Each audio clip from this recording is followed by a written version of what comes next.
ఈ grooming gangs వాళ్ళకి సంబంధించినటువంటి ఇష్యూస్‌లో చాలా కీలకమైనటువంటి ఇష్యూస్ ఉంటాయి.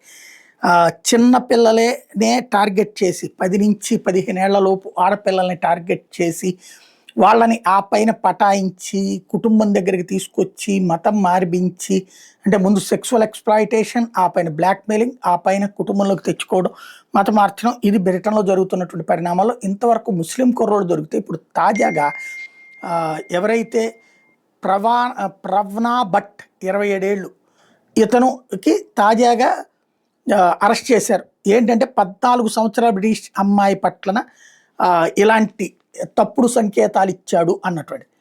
అయితే ఇతను ఆల్రెడీ ఈ ముస్లిం సామాజిక వర్గానికి సంబంధించిన గ్రూమింగ్ గ్యాంగ్లోళ్ళు చెప్పింది విన్నాడు కదా, అదే ఇతను కూడా చెప్పుకొచ్చాడు. నేను చిన్నపిల్లాడిని, నాకు 18 ఏళ్ళు దాటలేదు, ఇది ఫస్ట్ టైం జరిగింది, వదిలేసేయండి, నాకు ఇది తప్పని తెలియదు, అమ్మాయిని డబ్బులు అడగడం కోసం నేను తనతో తిరుగుతుండేవాడిని అన్నటువంటి కోణాన్ని ప్రొజెక్ట్ చేసుకొచ్చాడు. అంటే ఎలాంటి కథల్లాలో కూడా చెప్పుకొస్తున్నాడు అనమాట, ప్రిపేర్ అయ్యి ఉన్నాడు అనమాట.